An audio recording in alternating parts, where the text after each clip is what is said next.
Cosenter! Umorder ako sa Red Chef. 16 pieces na kawali!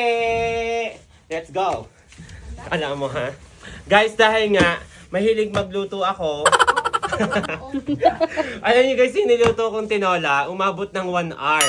Kaya mag-request kayo guys kung anong unang lulutuin natin dito sa Red Chef na binili ko. Alam nyo, kagandahan dito, non-steak guys, at saka talagang ceramic. At ang kagandahan, 16 pieces na siya. Ilalagay ko sa yellow basket at sa comment section yung link kung saan namin nabibili itong Red Chef. Kasi napakaganda, hindi kami uulit-ulit nito kung hindi naman maganda talaga yung product nila. Highly recommended sa mga mahihilig magluto at may mga canteen. Tingnan nyo. First item. Akalain mo 16 pieces yan. Tingnan mo. 16 pieces pero nagkasya sa maliit na box. Tingnan nyo, papakita ko sa inyo ang pinili kong kulay ay black. Wag namang mainggit ko, Center. Masama May ang, ganyan ako to. masama ang naiinggit. Parang ikaw ang nainggit. Para ikaw na ingay kasi kami ni Guy meron ng ganyan. Ah, kayo pala ang nauna. Kasi ang una kong binila, pink. Ngayon, black. Gitera talaga. Kung anong meron kami, gusto meron din siya. Guys, super ganda. Look. Black yung pinili ko, glossy. Kita glossy? Glossy yan guys. Ayan, non-stick, madulas. Wala siyang handle kasi removable yung handle niya. Hawake. Palit-palit. Itim ka din ang inyo? Lahat, itim. Ah, itim din. Ang isa ko namang binili, pink. Lagyan mo ng pangalan yan. Lagyan mo din ng liha. Bay, bakit? Hindi man ako nagluluto dito. First item guys. First item guys, syempre may malaking kawali. May maliit naman. Hindi pa patalo ang Red Chef. Dahil yan ipalaki sa paliit. Ayan, maganda siya. Third item. Ito naman ay malalim. Ayan guys.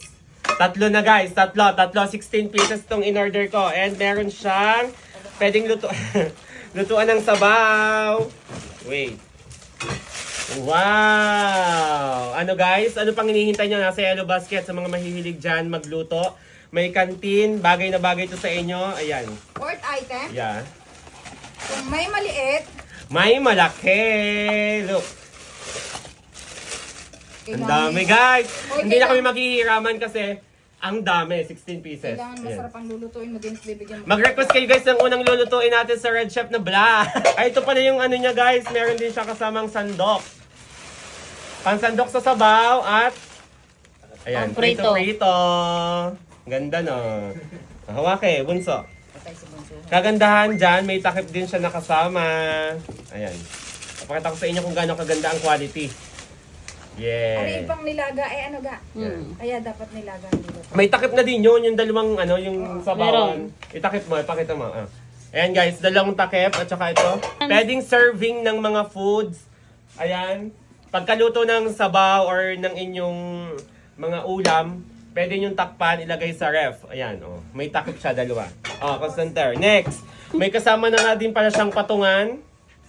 Ayan, 3 patungan.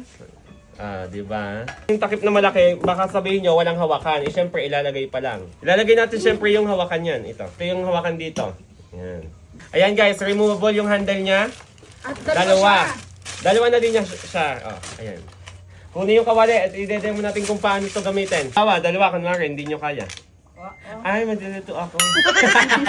Then, pwede nyo i-remove. Yan. And then, yung kabila. Ito ay dapat hindi ibinababad habang nagluluto. Ayan, removable siya guys. At huwag nyo itong iiwanan sa apoy at baka matunaw ito. Para lang siyang plastic. Pero ayan, maganda siya. Diba? Removable. Yan ang maganda sa kanya. Dalawa na to. Kagandahan pag umorder kayo ng isang box, 16 pieces, nasa yellow basket sa baba. 16 pieces, kasyang-kasya dito sa maliit na to. Pero napaka-useful naman. Useful kasi nga, ang dami mong pwedeng paggamitan. Alam ko dapat dito inilaga. Ang cute. Wala akong pambili ng baka. Ilagang baboy nga. Baboy. Sige, yan ipitchay na lang. Pechay na lang naman. Anong nor na lang? Ang nor.